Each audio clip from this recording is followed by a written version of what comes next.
This video is brought to you by my new book, Cryptid and Other Stories of the Bizarre and Terrifying. If you're looking for something to give you some nightmares before bed, then feel free to check out the links in the description.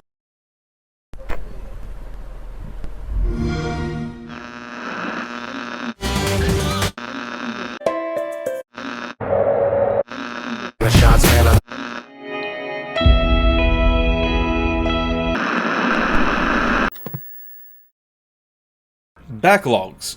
There's something we all have and can be considered a secret shame for anyone with a hobby. Since you know you have all these older things to get to, books, movies, games, what have you, that you still need to go through, yet you're left compelled to grab something new and push more to the back of the queue. I was thinking about this recently and decided to dive into my own backlog, specifically to take a look at titles that I hadn't given much thought to and were doing nothing but collecting dust and finally shed some light on them, and who knows, maybe even find some gems that were under my nose the whole time and help someone somewhere find some fresh entertainment. So let's get this dumpster dive going through my vast personal collection, going through the first game on our list, Strider. Released back in 2014 and developed by Double Helix Games, this was a reboot of a beloved arcade game that I had no prior knowledge of, so I went into it completely blind. I was, however, aware of Double Helix's prior works and their mostly less than stellar receptions. Yet Strider seemed to be the game that broke their trend of mediocrity, since not only is it a well put together platformer, but also balls of fun!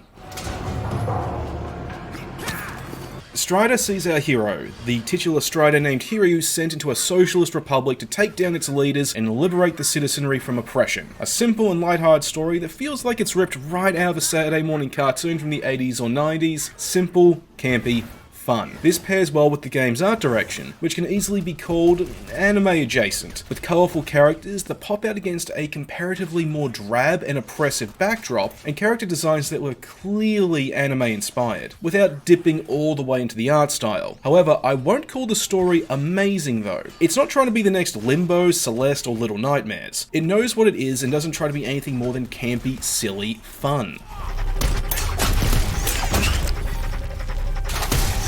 Strider's gameplay though is where the complexity lies. It starts out simple with just running around, slicing up robots like you're on a stabbing spree while jumping around like a lunatic, but gradually over time you unlock new abilities, adding extra layers to how you get around enemies that have more in their arsenal than the simple 1, 2, 3. These also open up previously inaccessible doorways, letting you reach hidden upgrades and secrets. Everything comes together into something that's fast, frantic, and like it's come right out of the arcade days of the original game, and most of all, fun, if I haven't said that enough already. The only issue I have is that at first glance the game presents itself as though it's going to be a Metroidvania style platformer, yet from what I saw this wasn't the case. The game is primarily linear, and while it is possible to revisit older areas to look for secrets, they're not interconnected or accessible through warp points, so you only have one option: backtracking. This is a shame since it would fit in perfectly with how the game is structured as it is. Then again, maybe there is some form of fast travel towards the end of the game, but having it take that long in an admittedly short title is just baffling to me. The game does have other issues, but they're mainly nitpicks. Things like some of the animations being lackluster, the character models looking stiff when the camera gets up close on them, and the game is very much on the short side. At the time of writing, I'd clocked in a total of 3.5 hours according to Steam, and I'm 2/3 of the way through it. And I had fun during every minute of it. If you have this game in your library or you're looking for a nice platformer, I'd give it a go, and see how Double Helix corrected course and became the developers of Killer Instinct's launch and Amazon's The New World. Now, let's drag up the next game from the depths of my library, Evoland.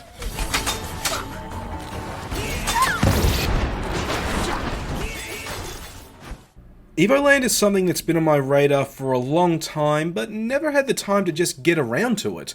Until now. Its main selling point was how, as you played, it would gradually shift from retro-style graphics and visuals to more modern ones, with gameplay changing to go along with it. A great idea with a lot of potential that, if handled incorrectly, could be reduced to nothing more than a glorified gimmick, something it narrowly avoids.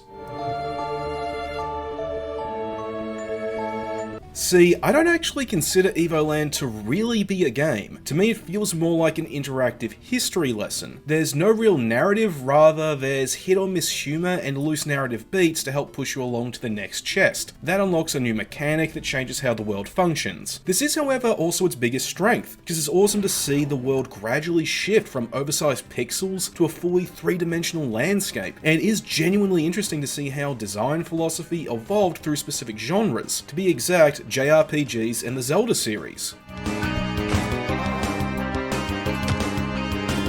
However, there are times where it feels like the title goes so far showcasing how certain game mechanics have changed that it actually loops back around and feels like a full game, for a moment. When this happens, it feeds into the charm of the overall experience, which it does offer in spades, and manages to make up for when the experience is more deficient, something that cannot be ignored when the title is upfront about its lack of challenge. Older games these days tend to have a reputation for being harder compared to the more modern ones, so the title can get dull in the few times we have to actually grind, since you know there's no risk. No risk from over-leveled enemies, no risk from not rationing items, just nothing. In fact, the best part of Evoland is the very end, we have to fight a boss named Zephyros, who actually has some teeth and caps off the title with a high point.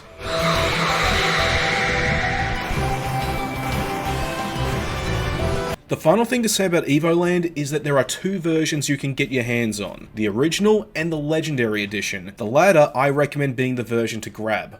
Why? Because it comes with the sequel bundled in. Now, Evoland 2, it addresses everything I've found to be lacking about Evoland. The humor is the same, but there's now a full story to help lift that up. It references the development of more genres, and the gameplay and graphical evolution serve more of an artistic purpose than just being a history lesson. It's a full game from beginning to end. It also can't help but make Evoland come off as inferior in comparison. Regardless, I did still enjoy it. The sequel is superior, but the first serves its initial purpose well, and it is a nice 2 to 3 hour long distraction. Now let's talk about the next game on the list, the Coma.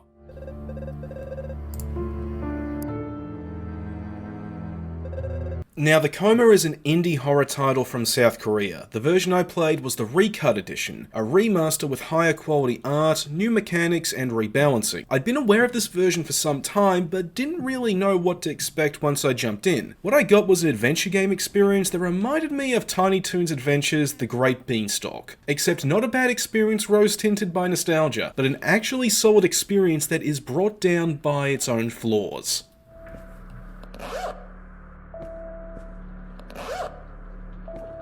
The Coma sees us in the shoes of Young Ho Choi, a high school student who finds himself trapped in a nightmare world. Just as he was about to take his end-of-year exams, pursued by a murderous parody of his homeroom teacher, he struggles to figure out what is going on and how to return to the waking world. A solid setup, the world of the Coma is brimming with a Silent Hill-esque and even Lovecraftian charm that's separated by the pack thanks to its comic-inspired art direction. The primary theme of the narrative is the stress and suffering that's regularly endured by Korean students, and it explores this theme with all the subtlety of a brick thrown through your window. But that doesn't mean it's badly written, far from it. While it's not subtle, its characterization is strong, largely thanks to notes that can be found that flesh out the lore and motivations of characters. When the game actually stops and lets a character take center stage, there is a lot that can be gleaned from the surface alone, like how the teacher Miss Song is a well-meaning but oblivious person, or how the bullied nerd Seiho is actually a manipulative psychopath. Even Young Ho, despite being the most bland of the characters, manages to be sympathetic thanks to how relatable his struggles as a student trying to rise above mediocrity can be. The gameplay is a rather simple affair. It's exploring rooms spread across the 3 buildings that make up the campus, avoiding hazards while managing resources and solving basic puzzles. Outside of a Nemesis-style pursuer, the only other threat to the player are environmental hazards like falling corpses or poison pods. This is all well and good and adds an extra reason to be careful, but thanks to the game's art style, it is possible for hazards to blend into the environment too well. If you know what to look for, they're easy enough to avoid, but there are some that are either obscured by objects in the foreground or surrounded by similar objects, so odds are you'll walk into at least a few cheap shots that aren't scary, but instead are annoying.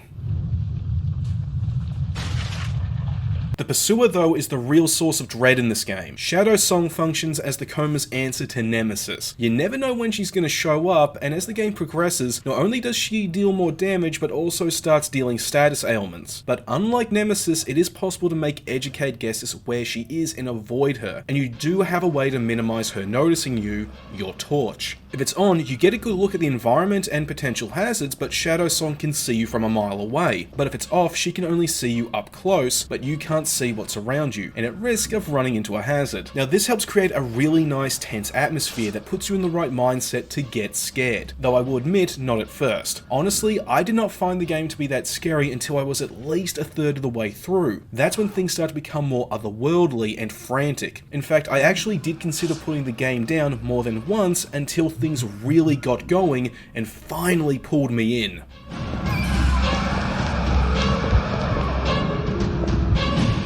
I cannot say I regret not trying the Coma out sooner, but I'm glad I did finally play it. There are good ideas here with potential for true greatness, so suffice to say I'm now interested in sitting down and giving the sequel a go and seeing if it's a perfectly cut gem. Now onto the last game on my list, Enter the Gungeon. Enter the Gungeon was one of the many free games I swiped off the Epic Store without any real thought or desire. So when it came to picking something for this showcase, I decided, why not? And dived in to blindly see what it had to offer. What I got was nothing short of balls of fried gold. Enter the Gungeon sees our character descend into an ancient dungeon in search of a mystic gun that can destroy the past.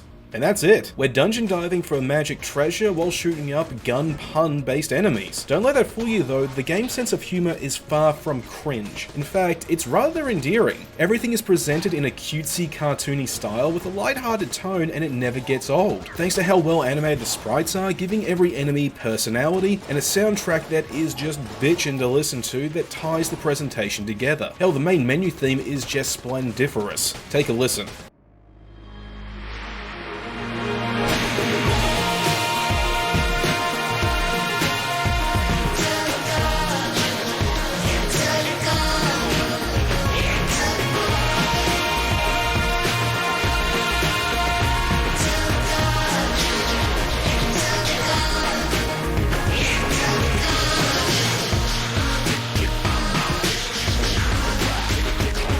The gameplay is a pleasing mix of twin-stick shooter, bullet hell, and roguelike. Every time we enter the Gungeon, the levels are randomly generated, changing up what guns to find, what enemies you encounter, even whether or not we deal with a mini-boss. So naturally, every time you die, you have to start over again from scratch, unless you manage to reach a point where progress can be preserved in some form. This is one of the inherent bugbears to roguelikes rears its ugly head. Since everything is randomly generated, the odds of you progressing can be determined less by your own skill and more by the random number generator deciding to populate the current level with almost no chances of finding a health pickup or a new gun. Now, I played the game solo, but the game does have co-op options, and on bad runs, a co-op partner becomes a necessity to carry you when you know the game has just bent you over the barrel.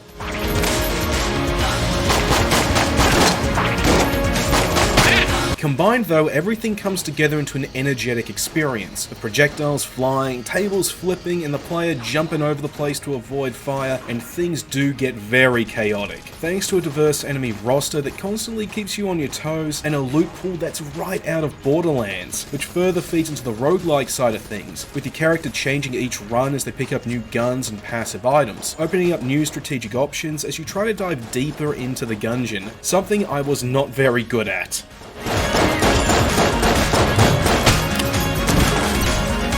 As much fun as I had with this game, you've probably noticed some repetition with the footage, and there is a good reason for this. I am not good at this game. I could not get past the second floor during my time with it for this video, so I can't say anything about what the game is like on the later floors, but that didn't mean I did not enjoy it. As I said at the beginning of this segment, this game is balls of fried gold. It gave me plenty of challenge and fun in equal measure, and despite me not being good at it, I would not have it any other way.